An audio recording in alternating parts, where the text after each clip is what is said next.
Yo, yo, yo. Welcome to NS9 Live. I'm your host, Anthony DiNardo. With me, we have Tyler. We have Jim.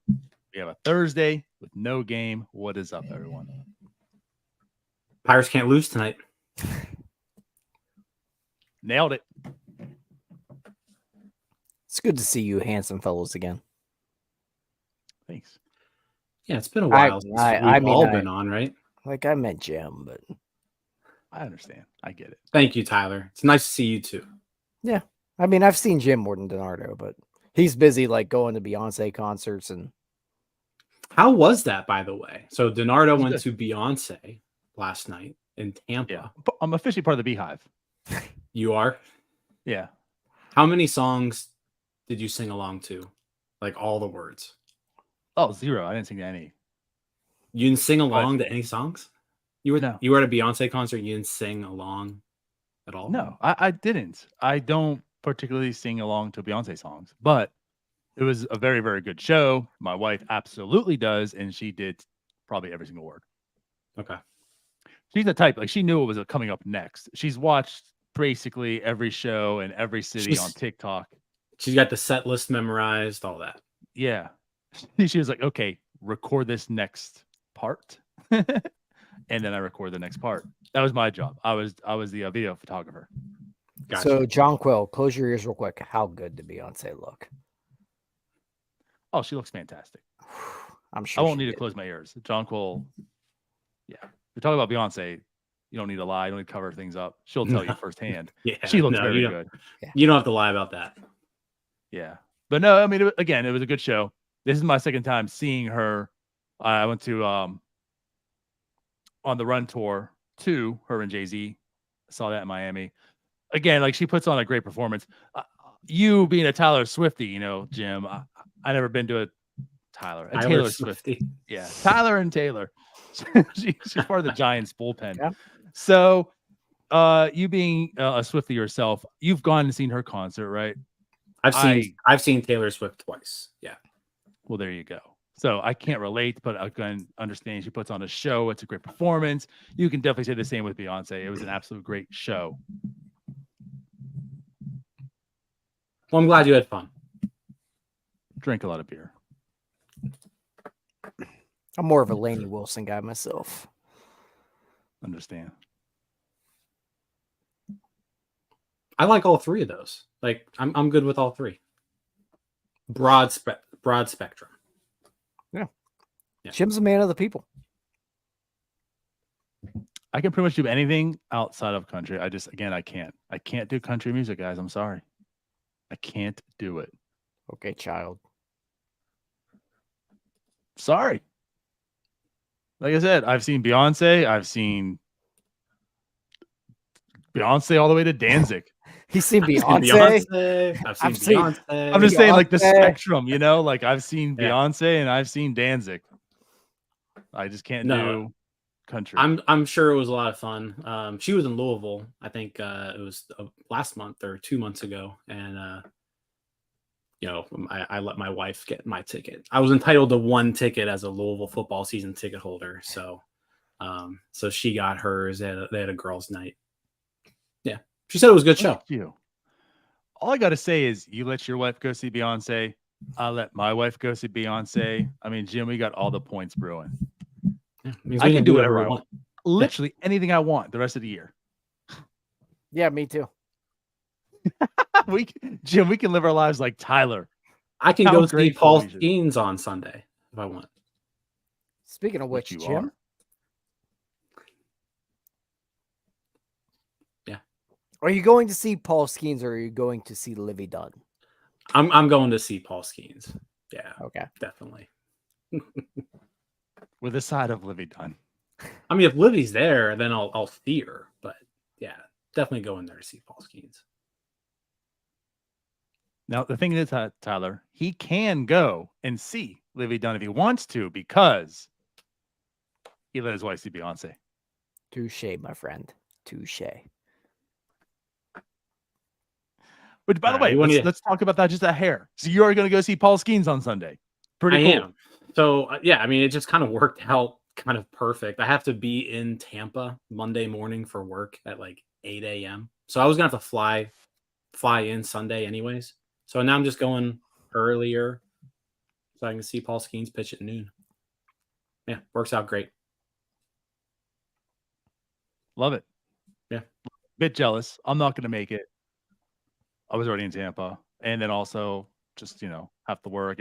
It's Paul Skeens. He's going to throw like 2 innings. And as much as I want to, it's like, am I going to make the trip for 2 innings? You're going to be there. That's different. Right. Like, I mean, I wouldn't have like flown to Tampa, Bradenton area to see Paul Skeens pitch for 2 innings. But since I had to be there anyways, makes sense. What are you gonna do if he like pitches terribly? Drink some beer. What's Pirates Twitter going to do while Jim's there and he pitches terribly? Oh man, Jim, if he pitches terribly, it's all on you, man. It's all my fault. Yeah. So you better not pitch terribly. He better not go out like Tamar did tonight either, because that's going to be even worse. Yeah, let's He not gets talk hurt. about that yet. Termar hitting the hand with the pitch tonight, taken out of the game. Didn't look great, but we'll wait and see. No. Anyways.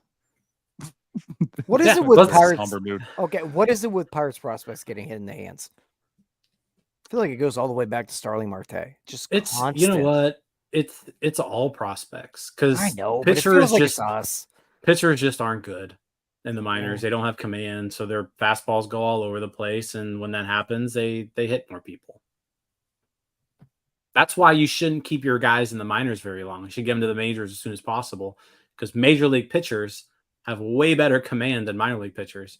You get hit way less in the majors than you I do. mean, I think I remember you mentioning this point quite a bit. Just, I feel like it was slightly jokingly about Henry Davis, about just call him up because guys just keep hitting him in the hands. I don't really know if he's been drilled in the hand that much since he's come up. I can't even, maybe once. I can think of one instance, but he does have that pad on there now. But it felt like it was every other night. He was getting drilled. Yeah. That's a good point. I'm looking up right now how many times he's gotten hit by a pitch this year. And it's a few. 3. Yeah. 3. But like in the minors, he was getting hit like every other day. Yeah. 3 in 49 games. And look at last year. No, look at this year. It was 7 in 41. Last year it was 8 in 31 in AA, 9 in 22 in high A. Yeah. I mean, it's not like it's not a false thing. Like if you get to the majors, you're going to be hit by less pitches because the pitchers are better. They aren't going to miss inside by 4 feet as much as minor leaguers are. Unless it's like the 2013 Pirates Reds series. Yeah. You might want to That go was back to the on purpose, minors. though. That was on purpose, though. They weren't aiming the hands, though. True. Yeah. Chapman's aiming right for the head. Anyways, we want to get into this. Let's do it. What do you want to talk about first? Let's talk about Hayes first. Okay. I want to talk about something positive. We went downhill a little bit there. So let's bring it back up. Much like Ke'Bryan Hayes' season.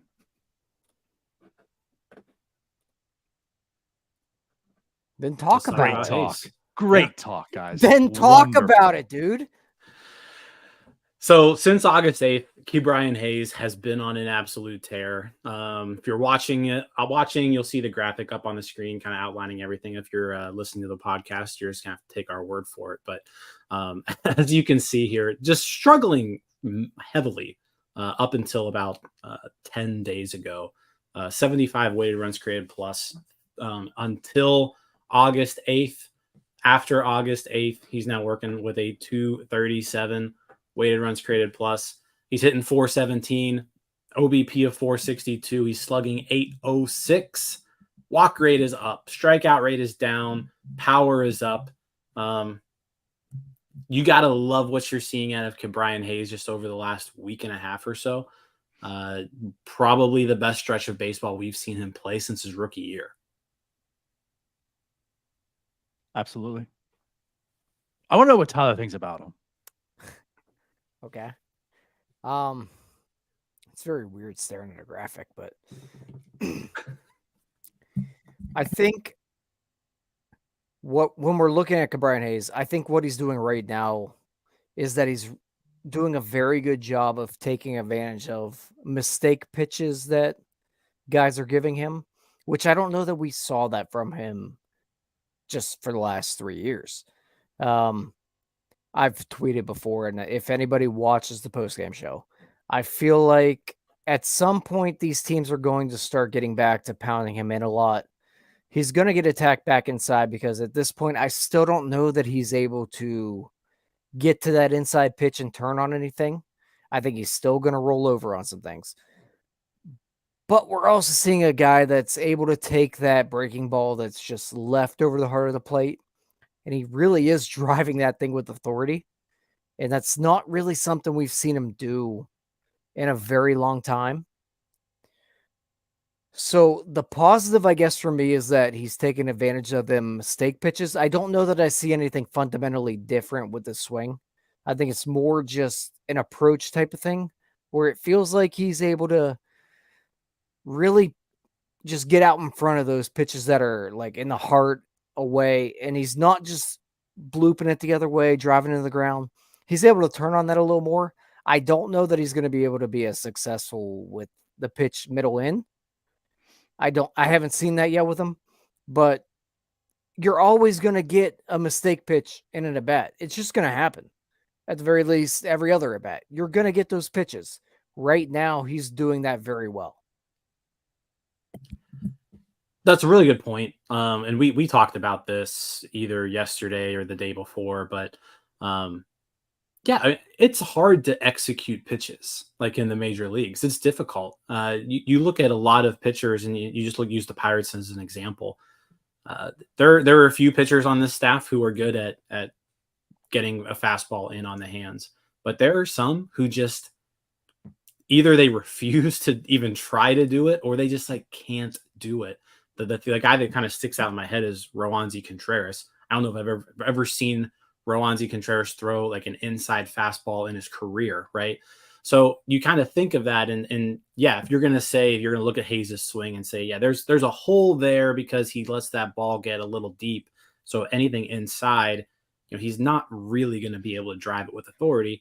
But like you mentioned, Tyler, it's hard to execute every single pitch. You're going to see mistakes throughout the course of a ball game. And if you're able to make pitchers pay for those mistakes, that's what separates people from being good hitters or bad hitters. Because again, pitchers are going to execute a lot of their pitches. But if you can make them pay for the few mistakes that they make, you're going to be a good hitter in this league. And that's what we've seen Ke'Bryan Hayes do these last 2 weeks. He's making pitchers pay for their mistakes. He's driving the ball. He's hitting it hard. He's hitting it in the air. It's been really fun to see. Hopefully it lasts. I mean, I don't think we've seen enough of it to say like Hayes has completely turned a corner and he's going to be an all-star and he's finally, it's all clicked for him, right? Like, I don't think anybody's ready to say that, but he went through that little stretch earlier in the year, with the little toe tap, right? But it was like 2 games. It was like 2-3 games. This has been sustained now for over a week. He has looked like the best hitter on this club for 10 days now.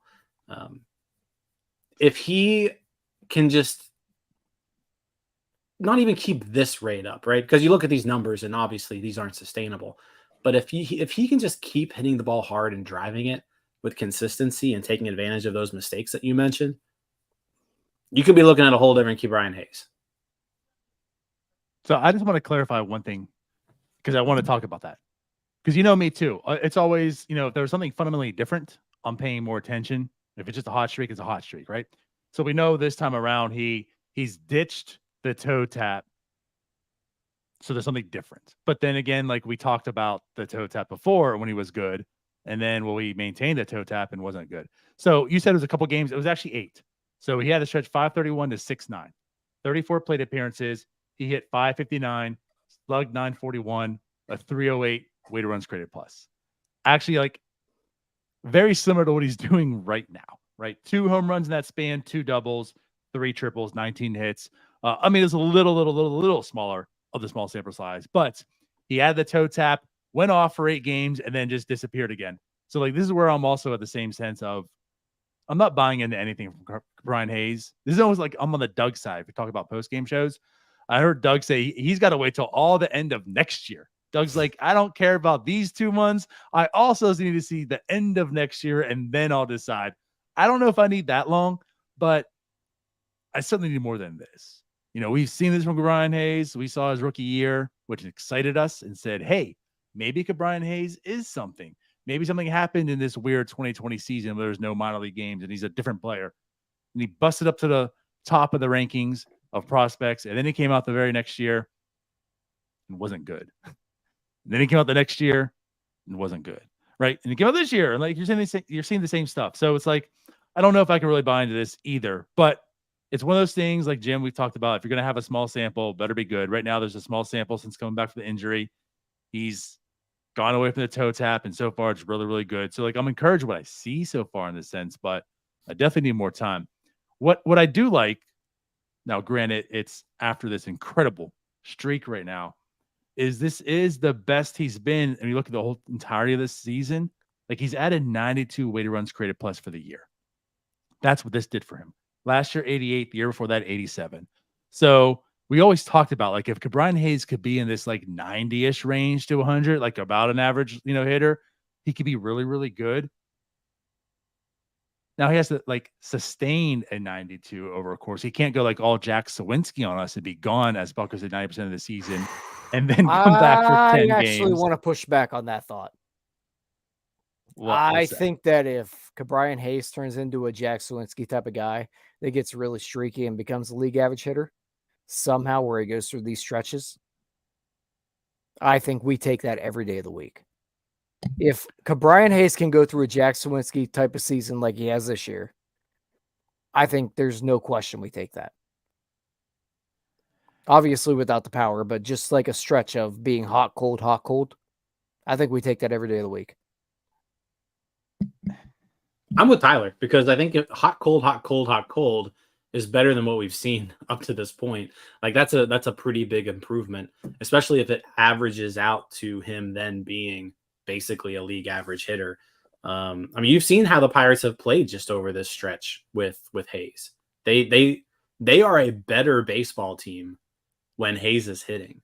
And you're kind of seeing that lately. The Pirates have been basically a 500 club for 3-4 weeks now. And a lot of that has to do with what Hayes has done these last 2 weeks. Okay, I'll take it, right? I mean, it's better than 70 weighted runs created plus Ke'Bryan Hayes. But, man, I mean, like, just what Jack has done to me and just, like, evaluating players now, like, the glove plays, that's where it's different. Like, Jack doesn't have a glove to rely on and say, I'm still a 3-WAR player. Jack Sawinski, if he's not hot, hurts the team, where Ke'Bryan can still help it when he's not hot. Exactly. So, like, I get what you're saying. Like, I'll take this Ke'Bryan Hayes, absolutely. But, man, can we have some sustainability, like, in this lineup? Can we have some people that are just, like, consistently okay? Like, I'll just take okay from Ke'Bryan Hayes over the course of a season of a 90 weighted runs created plus, opposed to being very, very bad and have 2 weeks where he's really, really hot and then being very, very bad. Again, I understand, like, the glove plays, and he'll still always be an asset in that sense. But could we just not have a lineup full of just streaky hitters? Yeah, lineups full of streaky hitters. They're nice when everybody's hot. That doesn't happen. But if everybody's cold, then it's a rough night. But no, I think just kind of wrap this conversation up a little bit. But yeah, I mean, a 90 weighted runs created plus isn't good enough for Ke'Bryan Hayes, like plain and simple. I think he needs to be 100. Like, give me 100 weighted runs created plus over the course of an entire season, and I will be extremely happy. If he's putting up a 90 weighted runs created plus, he's still fine. Like, he's a valuable player. He's an asset to the team, but it's frustrating because you just know that there's something more in there that he's not tapping into, because we've seen stretches like this over and over again over the course of his career. I don't know if we've seen a stretch this long exactly, except for his 2020. rookie year. Yeah, except for his rookie year. But since then, this may be kind of the longest that we've seen just sustained success from him. Yeah, like I would give anything for Ke'Bryan Hayes just to turn into like a good hitter. Like it would be so good for this team. And like it fills a big hole for you too, because right now you just kind of you think of future lineups and yeah, Hayes is there, but like he doesn't excite you, right? But a Ke'Bryan Hayes who can hit, that's exciting. That's what we need. Fair. How long are we gonna stare at this graphic? This looks weird. I feel like I'm talking to Ke'Bryan Hayes raising his fist. Anyhow, What do you want to tell him? I'd like the Talk to him. graphic to go away. I think we've all read it 15 times at this point. Oh, thank God. Does that appease you, Tyler? Thank you. Good So Lord. needy. Well, I mean, at some point it was just like, all right, how long am I going to stare at this thing? But DiNardo, I do think you brought up an interesting point about the toe tap, because I'm not going to lie, I didn't really like it. Like, I think it leaves you susceptible to some breaking stuff, some off-speed stuff. I don't really love it in general. If it works for you, it works for you. I do think that it got him to a point where now he's able to be comfortable on that back half. And we're really seeing that with the off-speed and breaking stuff, where he's able to turn on that now. So that's the part that's a little bit more intriguing to me. I like where he's at a little bit more now, where he's able to stay a little longer on that backside, and it's not like touch here, touch here, touch here. It very mechanically like tough to stay consistent with double toe tap he had going on. But I think it led him to where he's at now. That is a little bit encouraging to me. Fair. So you're left encouraged though at this point. No, I'm definitely encouraged. Like, I love the approach. I like a lot of what he's doing right now. Do you think, again, when I say sustainable, we're not talking about God like Ke'Bryan Hayes, but do you think he's a different player on the other side of this right now? Obviously not sustainable, but I think the most encouraging part of it at this point is just he's cut down the strikeouts so much. Like, he's putting balls in play, and he's putting them in play in the air. So I don't know, like, if we're looking at a legitimate hitter here, but like I said, and like Jim said, just give us league average, man. That's it. Yeah.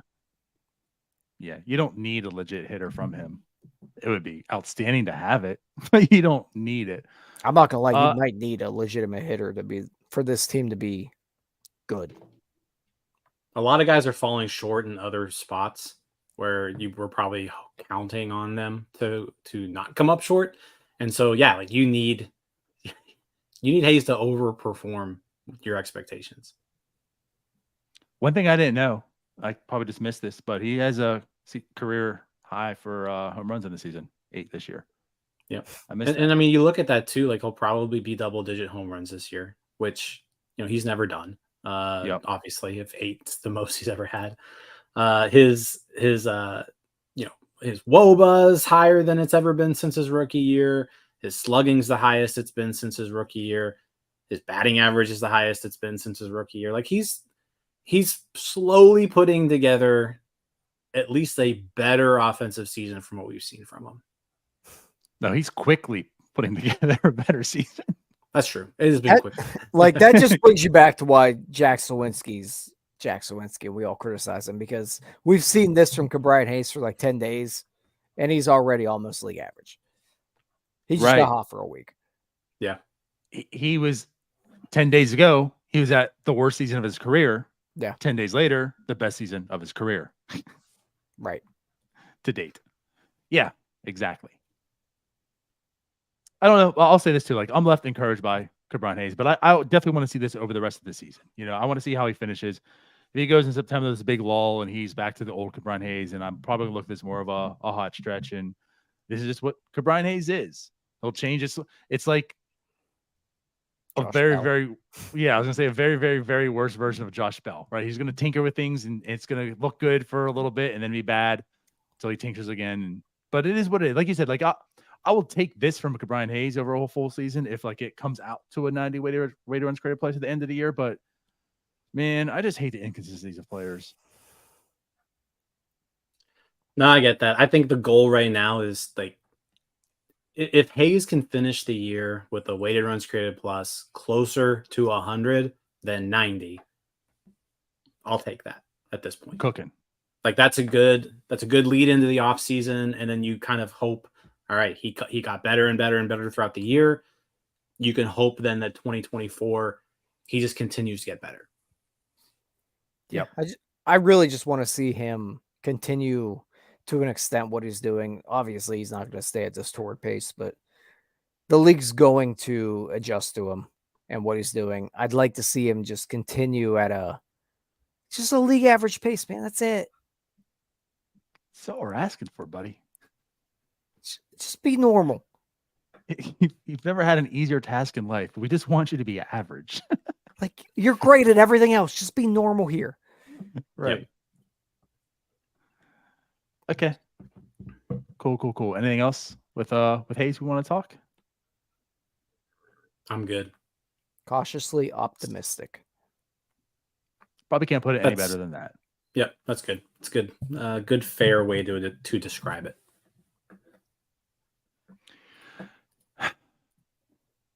Next topic. Let's move on. We our favorite guy. There's some entertaining clips and bites, and I listened to the entire show. And if you haven't, you can listen to Chris Rose from John Boy. He had on Austin Hedges a whole 30-some minute show. It was good. It was entertaining. I'll take my takeaway from this. I know Jim watched it. Tyler, did you watch any of it at all? Bits and pieces. Oh, it's more than I even thought. I guess I'll say this. My entire thing from it was I feel like Austin Hedges is actually a pretty cool dude.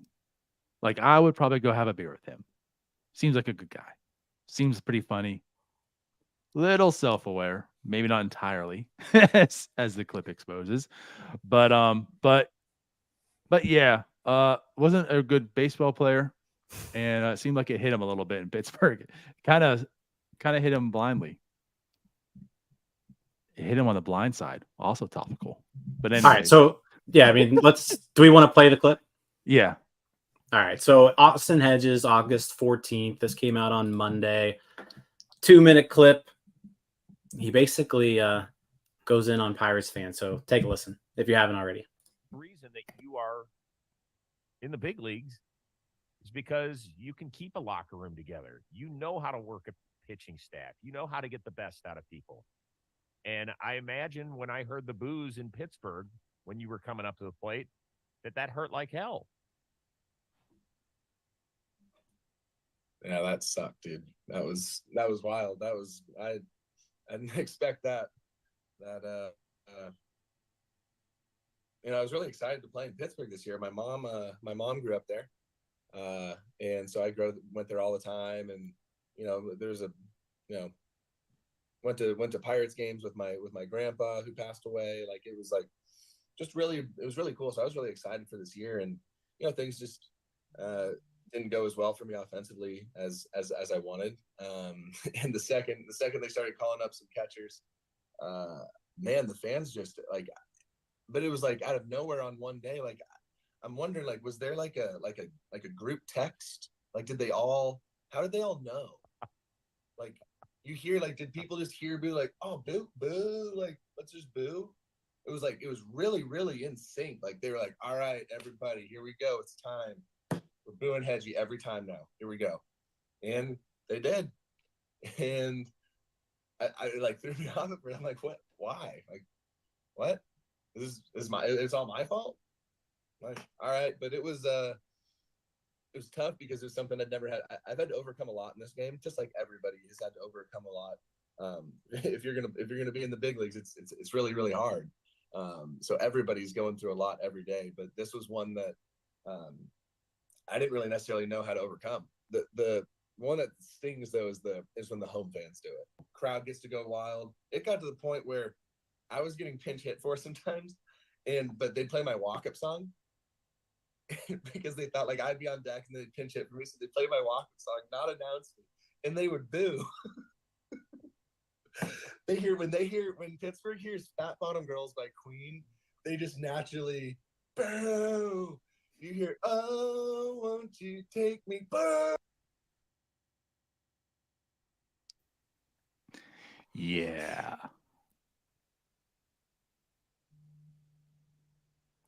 Life sucks. He sucked. That's what it is.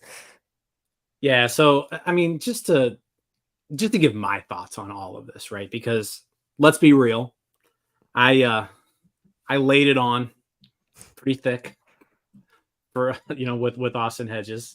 Pretty much the entire since day one, basically.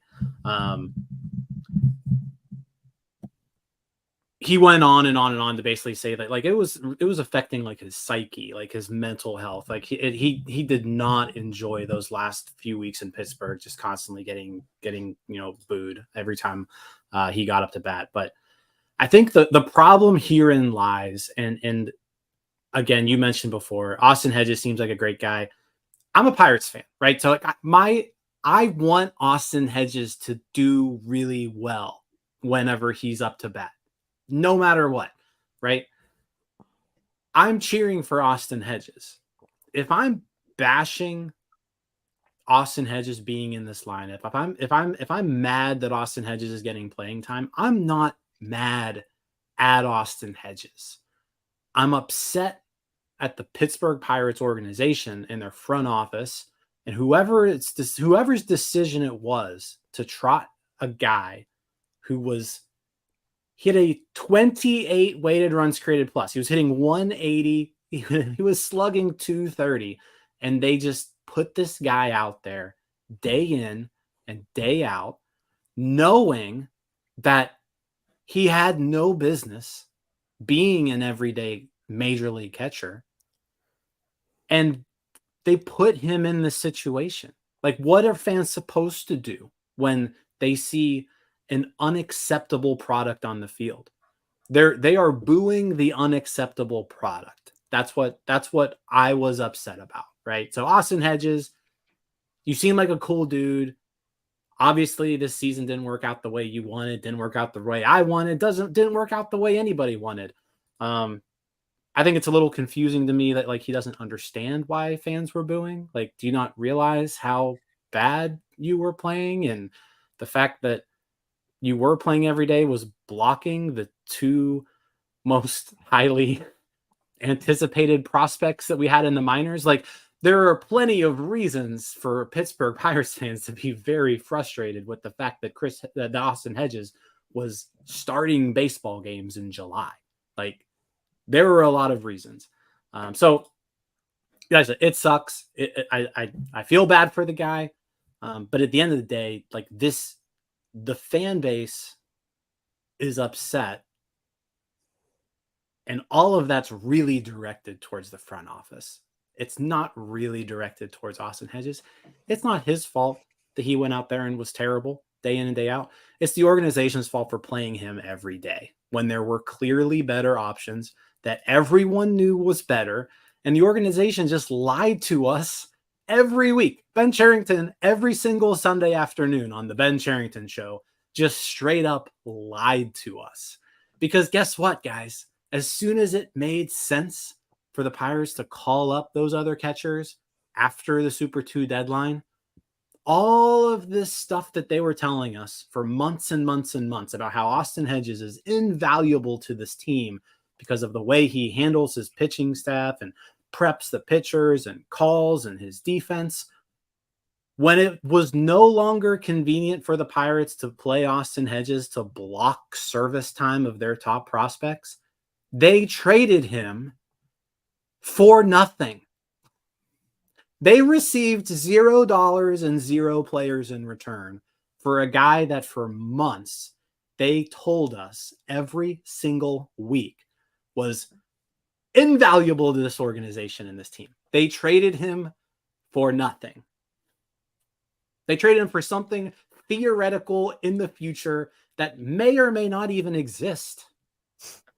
And I want to clear this up because I'm sure there's people that are watching or listening and they're saying, well, Jim, you're wrong. You're an idiot. They train for international bonus pool money, $700,000. And again, for people to understand, the bonus pool, you don't actually trade actual dollars, right? The Texas Rangers didn't give the Pirates $700,000 that's allocated towards international money. As Jim put it, I think it best describes it best, right? Like they gave them a higher credit limit, right? The Pirates are now allowed to spend $700,000 more dollars, and the Rangers are now allowed to spend $700,000 less. That's all it is. So, like you said, nothing actually exchanged. They just increased their limit. And all it really was basically like Texas probably looks and says, well, there's no one left that we want. We're not going to use this. So here, you take our limits.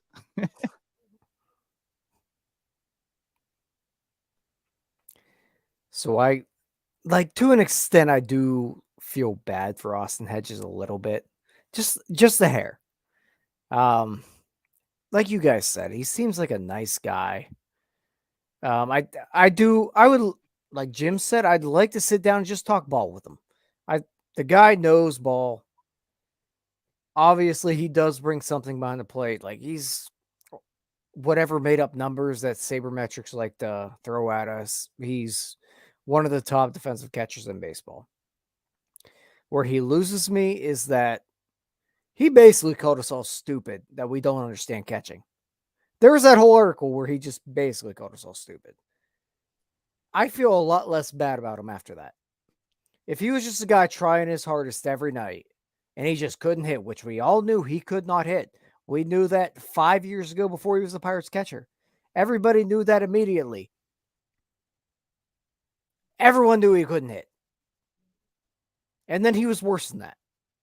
He was the worst hitter of all time almost. And then you want to tell us we're stupid because we don't understand it, basically. That's where you kind of lose me. Nice enough guy, it seems like, but you know what? You kind of burn a bridge here. I'm good. Piss off. Jim said it already. Sherrington just pooped down our throat for a while. Told us how great, like, and invaluable he was. Just open up our mouths, take a poop down it. That's what Ben Sherrington was doing every week on Sunday. And then the second it was the most opportune time, goodbye. The entire thing was a sham from the beginning. So what I'll say is Jim from the very, very start absolutely bashed it, right? I didn't totally hate it. I didn't hate the Austin Hedges signing. I looked at it as a guy who has a lot of experience, is a very good defensive catcher, be good for the pitching. And hey, like you mentioned, the two of the most anticipated prospects are catchers. Like, what an invaluable process it would be to have Austin Hedges there to help them. I mean, you think, like, if you're Andy Rodriguez and you can look to your shoulder and you see Austin Hedges there, that's a win. Like, I'm going to learn a lot from the coaching. I'm going to learn a lot from the actual guy here who's doing it. You know, like what they can learn to help that curve for them is a very, very good thing. The problem was, just like you said, Jim, the problem was, well, they weren't getting called up, and he didn't start from day one and didn't come up in mid-April or May or June, right? Like, that process started like lengthening. Like, the kids weren't here. So you have this guy who can teach them a lot, and he's not teaching them because they're not here to be taught. And they finally come. Well, Henry Davis is the first one to come up, and he's not catching. And why is he not catching? Because they have to trot out Austin Hedges. Well, that doesn't make sense. So, like you said, Jim, it's not that we're booing Austin Hedges. I think most of us were not comfortable, but we got it. We understood why he's here and whatever. But, like, once you started bringing up the catchers and Henry Davis being the first one, and he wasn't catching because of Hedges being there, it's like, well, what's going on? What are we doing? You literally have Henry Davis here. He's your number one prospect. He's like your top dog. Maybe not number one per se, but like he's your top dog, and he's a catcher, and he's not catching because Austin Hedges is doing it, and Austin Hedges is bad. So what are we doing here? And then Andy does come up, and you're like, okay, let's do it. And you still have Hedges there catching more than like he should. And why is Andy Why is Endy getting days off? What's going on here? Why is Austin Hedges catching at the expense of these two guys? Now, we've been waiting to see all year long. So that's where I think all this animosity came up, and like you see him being booed because he should not be in this lineup. Like once a week, that's it at this point in time. Let him be here to help coach these guys, whatever, but he's not be here on the playing field. And so like you guys are talking about this thing, like what really got me was like you talk about Tyler, how he's like talking to us like how we're dumb about the catching. Man, when he turned it and spun on Eric Hosmer, I'm like, he doesn't get it. He went in saying how like he felt bad for Eric Hosmer went through. And again, like the human element, I can understand, like I feel bad for the person. Like I don't want the person to really go through that. Obviously, I'd rather the person not, but the person's going through it because he's not good at his job and he's being put out there every single day. So as a fan who buys a ticket to see this product and the product isn't as good as it can be because you're playing guys like Eric Hosmer who stinks and Austin Hedges who stinks, like the fans want to boo it, right? That's why they throw tomatoes at a play in the 1500s because it wasn't good, right? So like we start talking about Eric Hosmer, like you guys don't understand. Like he was such a good teammate. Like people, you can do that stuff from the bench. You don't have to do it going up there and hitting a ball into the ground and making it out and ending the inning, right? Like that's off the field stuff that you have value in, not on the field. That's why you shouldn't be on the field. Be off of it doing it. At the end of the day, you're getting pinch hit for. That means you suck. Yeah. Like you're talking Every about game. how you're getting pinch hit for and people are booing because they hear your walk-up music. That's because you suck. There's no other way around it. You're bad. There were games they were pinch hitting Jason DeLay in situations for Austin Hedges, and yeah, they pinch hit for both of them in one game. Both the catchers got pinch hit for that were starting over Endy and Henry. Like he was put in an unfair spot. But unfair also, like you're getting $5 million to be terrible. You can suck it up and deal with it. And I'm not saying he's not. But like, I don't really care. And I'll say this: there was a lot of discourse a couple of days ago when this clip came out. I'm not one to boo my team. I'm not going to do it. I don't boo my team. Full of shit. No, I don't boo my team. I don't boo my players. I'll boo opposing players and opposing coaches. The kids on the Louisville sidelines. No, I don't boo my players. Okay. So like personally, I'm not booing Austin Hedges, right? But this isn't, there were some people out there who were, and it was not just one person, there were multiple takes, that were similar to this. Like you're what if someone came to your place of work and just started booing you, right? And here's the thing. It's not the same. Like people don't pay money to see you work for fun. Like that's not a thing. Like this is entertainment. You have people dedicating a lot of their time, their money, their energy to watching something that they want to be entertained at, right? So when you feel that something that you're paying for entertainment isn't up to the standards that it should be, which, let's be real, putting lineups with Austin Hedges in it is not living up to the standards that you should have when you're going to watch a Major League Baseball team. Yeah, like you mentioned, once a week, sure. But Austin Hedges shouldn't be playing 4-5 times a week, whatever it was. You have every right as a fan who dedicates so much time, money, and energy into this thing to entertain yourself. You got every right in the world to boo if you want. So I mean, that's kind of my take on it. It's not really the same as, if you're working in an office in a cubicle and someone shows up to you and just starts booing all the time. That person didn't travel. They didn't take a vacation. They didn't buy tickets. They're not spending 3 hours of their day wanting to be entertained by you in your cubicle, right? It's a different situation. So just want to put that out there. I'd boo the hell out of him. He was terrible. Surprised. He deserved to be booed. Like, I'm sorry. And like I just said, it was a Pirates problem. They're the ones that put him in the lineup every day. I'm still booing Austin Hedges for being bad at his job. I get yelled at for being bad at my job. I get bad reviews on Google if I'm bad at my job. This is my bad review. Boo. And that's fair. I think you've got every right in the world to think that way. And I'm glad you bring it up because that's basically how I was spinning this, right? Like no one has people come to the job and boo them, basically because no one can. Like, like you can't just show up at my job, come to my desk and boo me. First off, you probably can't get into the building, right, to do it. But like, here's something. When your cable goes out for the 10th time this month, do you call your cable company? Do you chew them out? That person who did nothing to you on the phone. Do you yell at them? Do you scream at them? Do you get upset that, listen, I'm tired of this. I'm sick. I'm fed up with this, right? No, we're not children. I don't yell Plenty at people customer do. service No. representatives. That's Regardless, just mean. plenty- They didn't okay. do anything. Yeah. Plenty do. They're Plenty not the do. ones that suck. It's Austin Hedges. Why are you guys coming at me? I don't give a shit. Plenty do. Because, right? like, When DiNardo, when let's that put it credit this card- way. If we're on a podcast and somebody, DiNardo, is bad at their job, DiNardo, we're going to boo you. Boo. You suck. Okay, so DiNardo. again, what I'm alluding to is when people call customer service because they're pissed off, right? Or that credit card collector calls you and you want to like be mad at them. That person is doing their job also. Like that's their form of being booed at, right? They're just doing their job, right?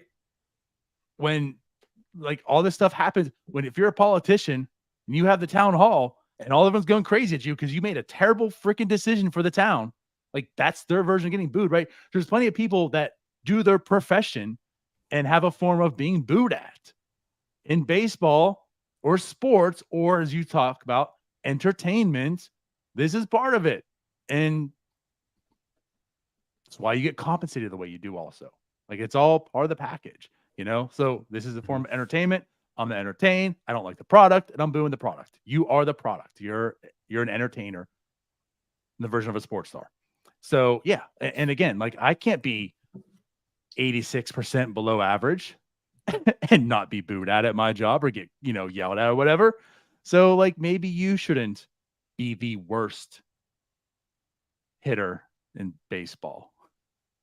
I'm just saying, like, your whole customer service analogy was terrible. Why? It was stupid. Let's Like, be everything truthful. else you mentioned had something to do with the person that's getting criticized. They're getting booed. The customer service person just has nothing to do with it. That's just a bad take. So someone getting yelled at being part of their job is a bad take? No, Like that you're customer saying- service rep who did nothing and part of their job is getting yelled at by people because they're upset No. about something. No, It's part of their that's job. completely wrong. I'm sorry. No, Wow, that's wow. part of their. Okay, getting yelled at is part of their job, but they're not the ones that caused the problem. Austin Hedges don't being care. bad at his job was part of the problem. That person just answering the phone Great. has nothing to do with it. So all I'm trying to say is there's people making 1,000% less money than he is, and it's part of their job to get yelled at. So again, Yeah, I don't care. You're making $5 million getting yelled at or booed at. I don't care. There's people who are making $15 an hour Those getting people yelled at at, and that's part of $15 their an job. hour aren't the ones that are screwing up. Austin Hedges was the one screwing up. Who gives a shit who's screwing up? That's the point I I'm do. making.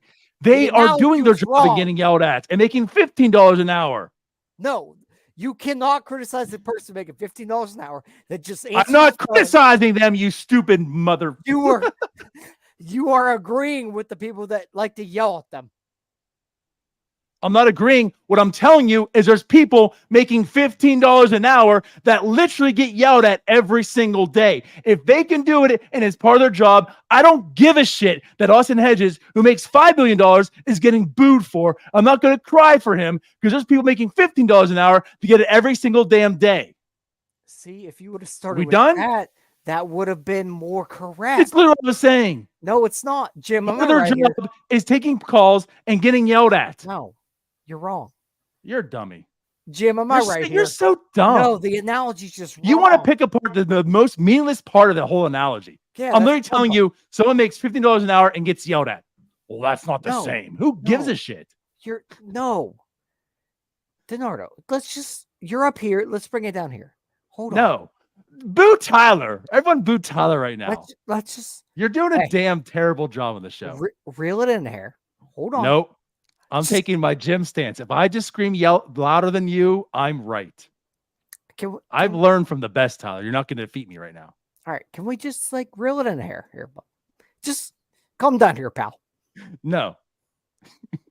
Don't call Okay. me pal, buddy. Okay. So that fella making $15 an hour is not the one that screwed up. So he doesn't deserve getting booed. Now, granted, if that guy making $15 an hour is the one that screwed up or is part of the reason that screwed up, then yes, he does. But he's just sitting there answering the phone. That's like blaming Jason DeLay for Austin Hedges starting every day. Jason DeLay's got nothing to do with it. But he's part of the problem because he's the backup. So we're going to boo Jason DeLay all the time, even though he's not really the guy that's starting every single day. He's not the one that screwed this entire thing up. Austin Hedges sucks. Everyone knows it. So he just rolls out there. He's hitting a 28 weighted runs created plus, and he doesn't understand why he's getting booed. And there's two guys behind that are much better. Jason DeLay is just a customer service guy that's hanging out. For the people that are upset that Austin Hedges is getting booed, I present you a case where someone who makes way less money who has to get booed every single day at their job. End of story. End of discussion. Move forward. Don't pick that apart. Jim, am I right here? Like his customer service rep little thing was just wrong. It wasn't a good analogy. No, it wasn't. Thank you. Okay, then fine. It was just a bad I won't analogy. talk about the It's fine. people who are making way less money and literally getting booed at their job every single day. But we'll just forget about that. It's not exactly relatable. So exactly. for the people who don't like people getting booed because no one goes to their job and boos them, I'm giving you a scenario of people who get booed at their job. But I can't use that, I guess, because it's not their fault. So people don't get booed out of jobs. Exactly, because it doesn't correlate. Everything's roses. All right, we're good. It doesn't correlate. Cool. We get it. We're all good now. Great. Good talk. Perfect. Anything else you want to add about Austin Hedges, you guys? No, it just DiNardo's point didn't correlate. I just want to point it out. Doesn't have to correlate. It presents an example that No, but is it does. perfect. To me, it does. Okay, fine. Just a quick update also. Austin Hedges has started one game since being traded to the Texas Rangers. They're basically carrying three catchers right now. They are swapping out Jonah Heim and Mitch Garver for basically catcher DH every other day, essentially. And Austin Hedges isn't playing at all. Shocker. Yeah, he's bad. We all know it. It's just he's not the customer service rep answering the phone. Doesn't have to be. No, he doesn't. Just once again showing that people get booed at their job every day. Yeah, he's plenty of. The difference is that he's the technician that gets sent out there with faulty equipment, and then he screws up, and he gets blamed for it as well. That's what happens. And the customer service rep is the one that takes the blunt of it.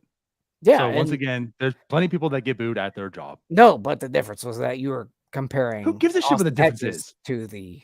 My God, you want to like back up Austin Hedges? No, I'm just criticizing your little rant you had there. It was kind of stupid. Okay, great. Sorry, people don't get booed at their jobs. You shouldn't boo Austin Hedges either. No, you should boo everybody.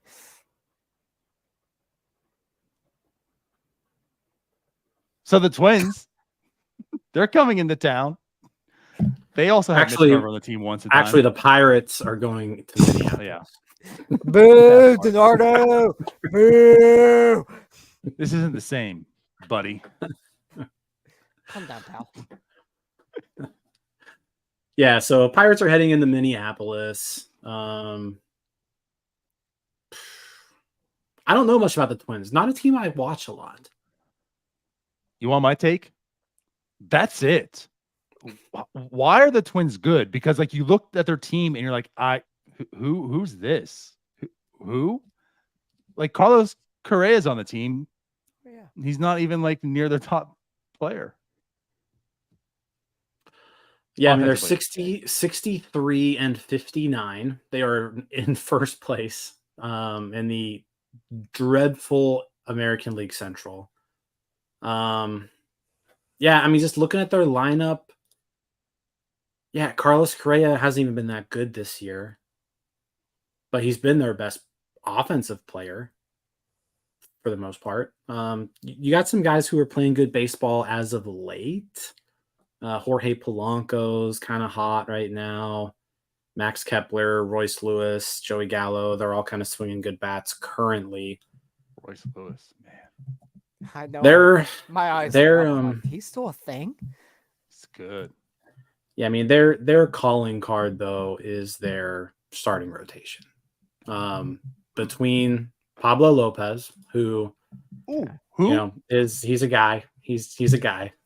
Who? Pablo Lopez having just a really, really good season for the Twins. Sounds like a dude to He's me. starting game 1 tomorrow. If I'm gonna nitpick, like Pablo Lopez is not a guy; he's a dude. Different. Okay. Here we go. Pablo Lopez has turned. He's evolved from a guy to a dude. Yep. Yeah, he went through like the Charmander. I remember this argument last year. Beginning this year. Yeah, I was right. I was correct. Yeah, like a Pokemon evolving. That's what he did. He evolved to a dude. Pablo Lopez is a dude. He's starting game 1. Sonny Gray, also kind of a dude this year. Starting game 2, and then Dallas Keuchel, somehow still alive. Starting game 3. So he's got definitely the best shot of a Pirates win comes there. Dallas Keuchel, he's only thrown 2 games this year, and he's been really bad. So we'll see how that goes. But yeah, Pablo Lopez, Sonny Gray is a tough 1-2 combo to begin a series. That entire team's like an island of misfit toys that actually worked out. Because you named all those guys, I'm like, oh yeah, they are with the Twins. Oh yeah, he is with the Twins. They're just like an irrelevant franchise that I don't really think about. Well, because every time they get in the playoffs, they just get swept by the Yankees. Yeah. Like just every year. Yeah. It's not happening this year. I was sitting here trying to think if I could name like 5 guys on the roster, and I'm like, that'd be tough. Like, it's not of nothingness, right? Again, like they're a competent team, but it's like a hodgepodge. Like you look at it and like, I don't know who these guys are. They're good for the most part. They're definitely the starting pitching is good. And yeah, that's what's unfortunate is the Pirates are going to get the toughest part. They get their top 2 dogs. Now they get Dallas Keuchel. Beto pitches that game. We know Osvaldo Bito's not that good, but like Dallas Keuchel's bad, guys. He's bad. So he's faced 36 batters in 6.2 innings this year. 36 batters, guys. 9.45 ERA. Jim's on mute, so boo him, please. 0 strikeouts. 0 strikeouts. It is bad. So the team's decent. They're facing their top 2 guys, but that's a game you got to win. I hate to say it that way, but that's a game you got to win. Yeah, I mean, you hope that you steal 1 game from Lopez and Gray, and then you beat Dallas Keuchel. Now, again, you've got Osvaldo Bito going, so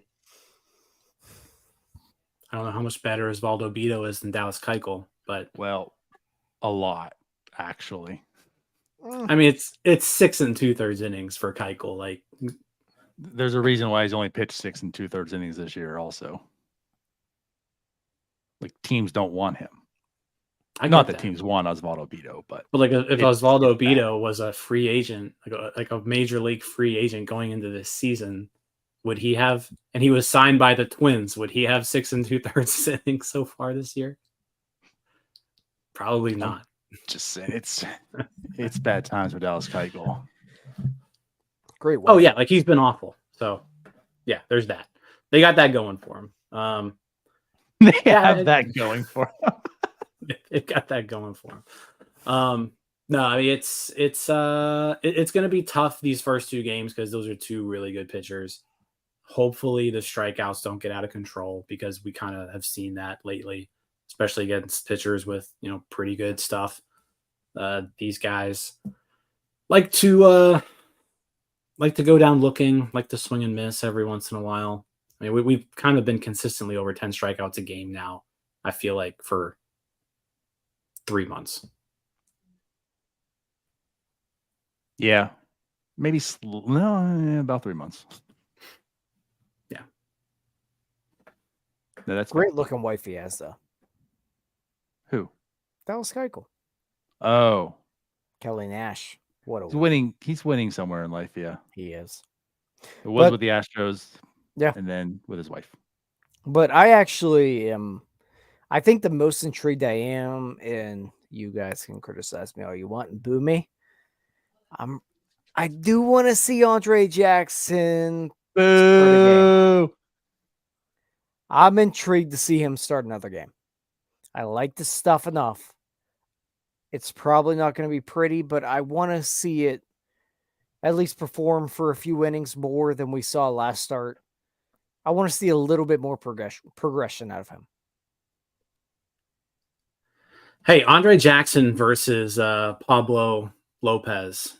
Not a bad pitching matchup. If you take out Andre Jackson's last start and you just go with his 5 perfect innings. Right. No, honestly, I don't want to actually boo you, Tyler, because that's a good take. I'm left intrigued also. Again, with this rotation, just ride out to see what you got in him. I'm not thinking it's going to be good, but I'm hopeful and want to find out. But yeah, like the one thing about the Twins too, and this is after the All-Star break, 12th in baseball and weighted runs created plus as a team. They do strike out though, so 27% strikeout rate for the team. So yeah, like there's kind of some intrigue with Andre Jackson because it seems like he's got some swing and miss. Again, that's why you're kind of interested in him as a starting pitcher as well. So yeah, like I'm kind of intrigued on what that start's going to be. And Beto, whatever. Yeah, But that's a bullpen. At this point, Beto is just kind of there to pitch innings until the off season. Yeah, when he can get DFA'd in October. I don't know if I go there. There's no way. There's no way Osvaldo Bito's on this 40-man roster come Roll 5 draft. I don't know if I'm there yet. I don't think he needs to be. Yeah, I think there's enough really bad here that, like Osvaldo Bito, I think you can make an argument that he could be productive in a bullpen. He's not making anyone's 40-man roster during an offseason. That's all I'm saying. Okay, that's fair. I see both sides.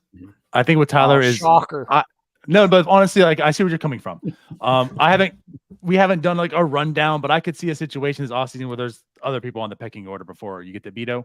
For the same sense, that's why I don't really care because I don't think anyone's picking him up. Like I don't think you need to save his spot on the 40-man.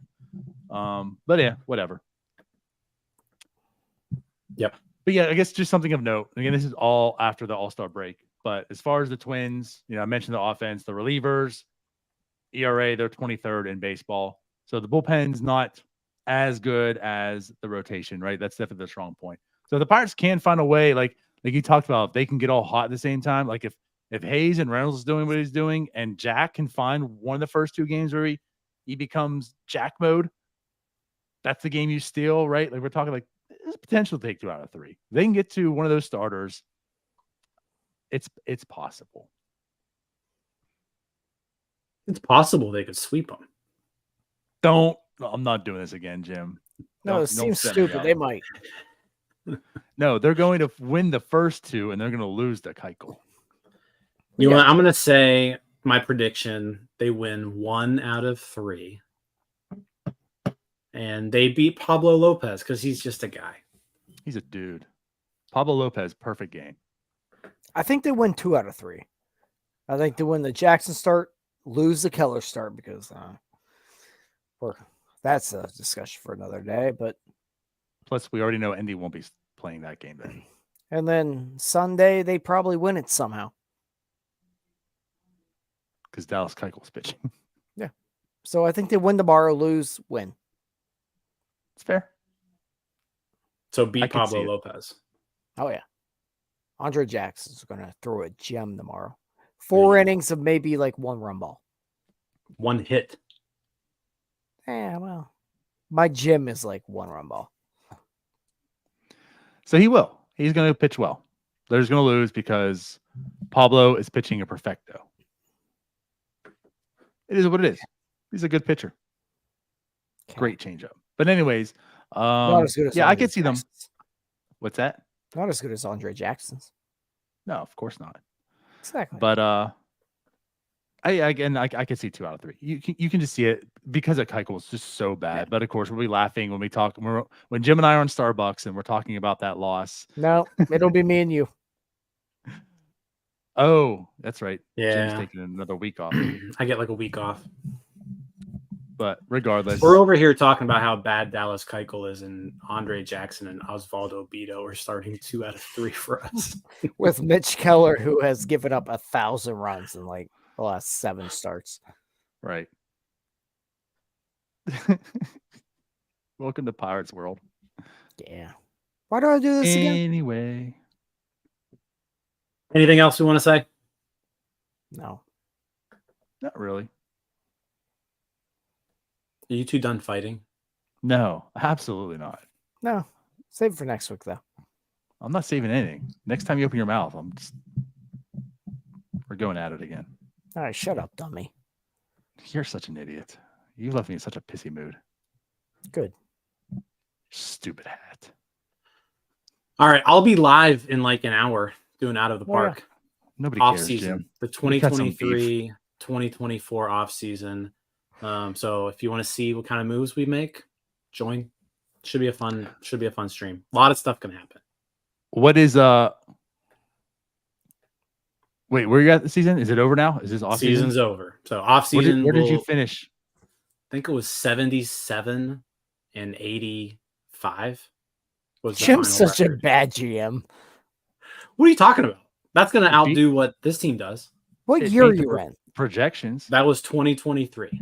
Good Lord, hurry up. Boo!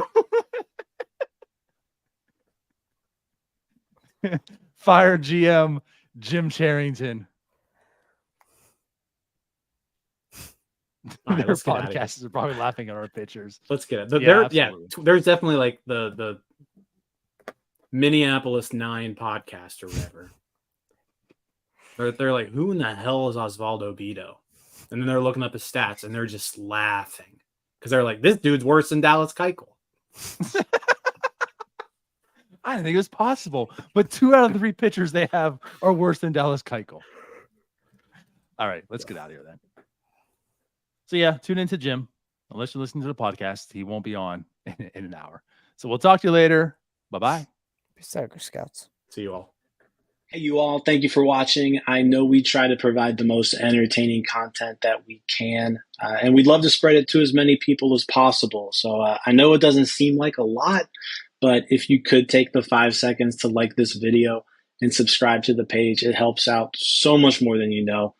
Thank you, and let's go Bucks.